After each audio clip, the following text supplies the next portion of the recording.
Un'ordinanza che vieta di dare da mangiare a un cane randagio.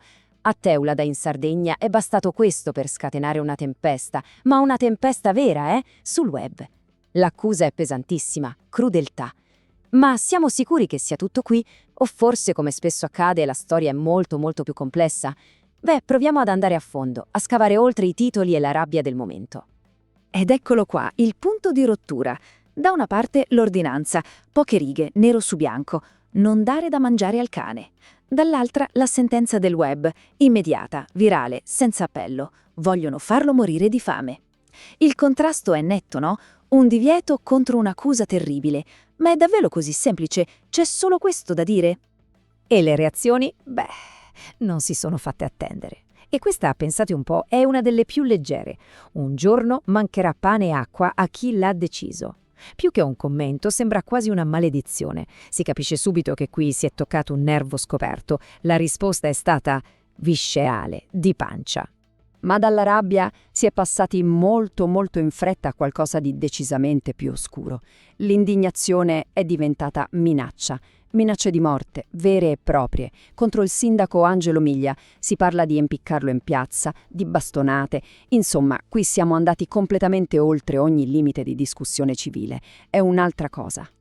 Ok, la rabbia online l'abbiamo vista, è chiara, è esplosiva, ma per capire veramente dobbiamo fare un passo indietro. Mettiamo in pausa i commenti e andiamo alla fonte, al documento originale. Cosa dice davvero questa famosa ordinanza? Vediamolo insieme.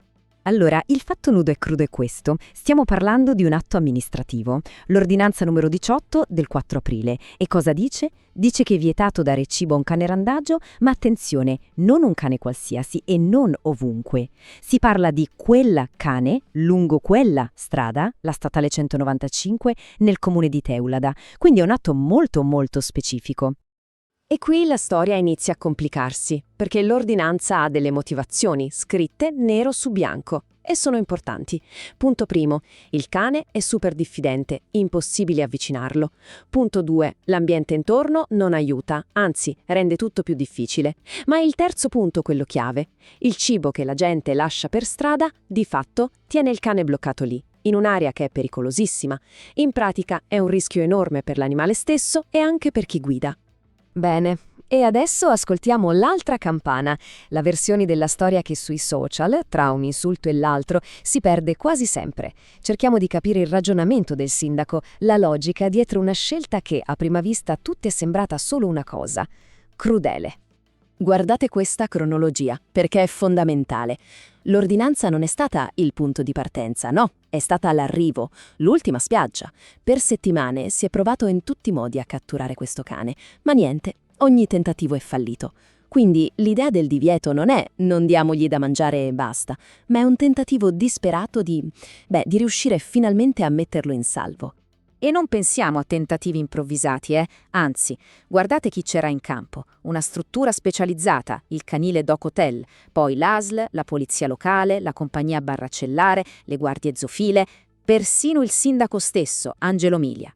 Questo ci dice che il problema era serio, sentito, e che non hanno lasciato nulla di intentato. Ok, proviamo a riassumere la logica dietro questa scelta impopolare. Sembra un controsenso, ma seguite il ragionamento.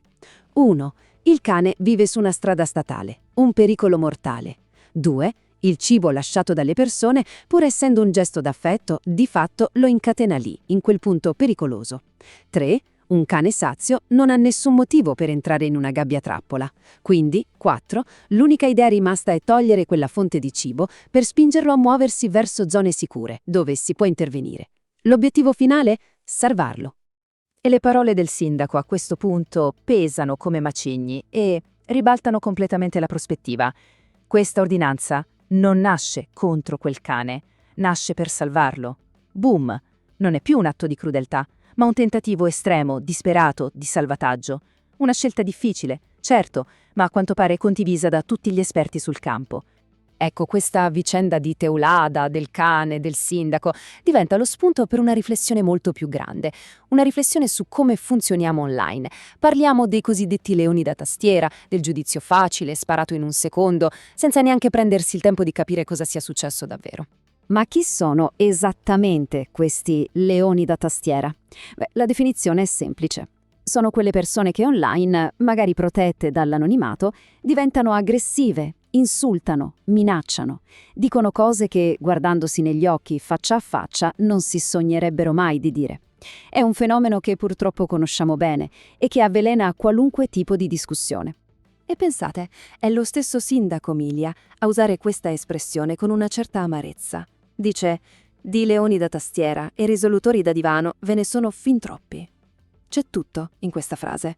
C'è la frustrazione di chi è sul campo e deve prendere decisioni difficili, e la distanza da chi, dal divano di casa, ha la soluzione facile per tutto.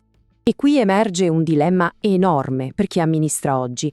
La via più facile, quella per non avere problemi sui social, quale sarebbe stata? Ignorare il problema, lasciare le cose come stavano. Certo, così non sarebbero arrivati insulti, ma quel cane sarebbe rimasto lì, a rischiare la vita ogni singolo giorno.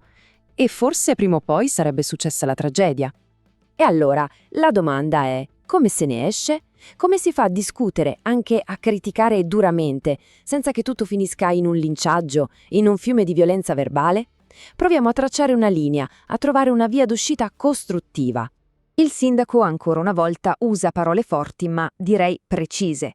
Parla di linciaggio mediatico. Perché una cosa è la critica, anche aspra, che è il sale della democrazia. Un'altra è il linciaggio. Significa che non si critica più la decisione, si vuole demolire la persona. Si trasforma un amministratore in un nemico, un mostro. E credo che il punto da portarsi a casa sia proprio questo. Le istituzioni si possono, anzi si devono contestare. Si deve chiedere conto delle loro scelte, ma la base di tutto non può che essere il rispetto. Quando iniziamo a disumanizzare chi sta dall'altra parte, smettiamo di cercare soluzioni e iniziamo solo a creare più problemi. E chiudiamo con la domanda che alla fine sta al centro di tutta questa storia. Una domanda che non ha una risposta scontata, anzi, di fronte a un cane la cui vita è appesa a un filo su una strada statale, dov'è la vera crudeltà? Nel gesto d'amore che però lo tiene inchiodato al pericolo? Oppure nella scelta impopolare e dura che punta attraverso un sacrificio temporaneo a dargli una salvezza definitiva? Grazie per aver seguito questo approfondimento. Credo che il caso di Teulada ci lasci un insegnamento importante. La realtà è quasi sempre molto più complicata di un titolo sparato sul web. E continuare a cercare quella complessità, a guardare oltre la superficie, è forse l'unico modo che abbiamo per costruire uno spazio di informazione che sia davvero libero e consapevole.